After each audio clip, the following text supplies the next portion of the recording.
Arrest చేయవచ్చు, భయపడవద్దు. కాళేశ్వరంపై cabinet లో ఏం నిర్ణయం తీసుకుంటారో వేచి చూద్దాం. కాళేశ్వరం కాంగ్రెస్ కమిషన్ కొందరిని అరెస్ట్ చేసినా భయపడేది లేదు. కాంగ్రెస్ దుష్టాచారాన్ని ఎండగట్టాలి. పార్టీ శ్రేణులకు కేసీఆర్ పిలుపు. కాళేశ్వరం కమిషన్ ఏదైతే ఉందో అది కాళేశ్వరం కమిషన్ కాదు, కాంగ్రెస్ కమిషన్ అని చెప్పి కేసీఆర్ గారు చెప్పడం జరుగుతున్నది. మరి దానికి సంబంధించి కొంతమంది అరెస్ట్ చేసినా కూడా ఎవరు కూడా భయపడద్దు అని చెప్పి కేసీఆర్ గారు చెప్పడం జరుగుతున్నది. కానీ ఇంకొకటి ఏంటంటే బీఆర్ఎస్ లో ఉన్న నాయకులు ఎవరైతే ఉన్నారో వాళ్ళందరూ కూడా జనాలతోని, అంటే మొన్న మనం చూసుకున్నట్లయితే హరీష్ రావు గారు పవర్ పాయింట్ ప్రజెంటేషన్ పెట్టి అసలు దీనివల్ల ఎంత యూజ్ ఉంది ఏందనేది చెప్పిండ్రు. ఆడదాకా మంచిగా ఉన్నది.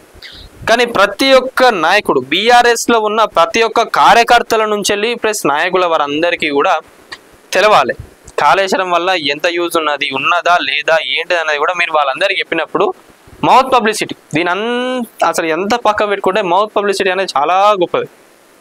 మీ కార్యకర్తలు మీ నాయకులందరికీ అర్థమైపోతే వాళ్ళే చెప్పుకుంటారు, అప్పుడు జనాలకు తెలిసిపోతుంది ఆటోమేటిక్గా. కానీ ఆల్మోస్ట్ నేను ఓపెన్గా చెప్తున్నా కదా, కాళేశ్వరం గురించి బీఆర్ఎస్ లో ఉన్న సీనియర్ నాయకులకు చాలా మందికి కూడా కాళేశ్వరం విలువ ఏందనేది కూడా తెలియదు. అందుకే వాళ్ళు ఎవ్వరు కూడా స్పందిస్తలేరు, మాట్లాడతలేరు. కాంగ్రెస్ లో ఉన్న నాయకులు ఎంత మాట్లాడినా కూడా వీళ్ళు మాట్లాడతలేరు, తిప్పి కొడతలేరు దాన్ని. ఇంకొంతమంది ఏంటంటే తెలిసి కూడా మాట్లాడతలేరు. ఎందుకు? వాళ్ళ బిజినెస్ల పైన ఏడ దెబ్బ పడుతుందో అని చెప్పి కొంతమందే మాట్లాడుతున్నారు.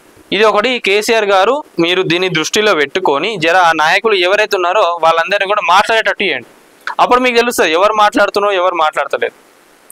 భయపడద్దంటే ముందు కూడా వాళ్ళందరికీ కూడా తెలిసి ఉండాలి. అదొకటి నేను చెప్తున్నా.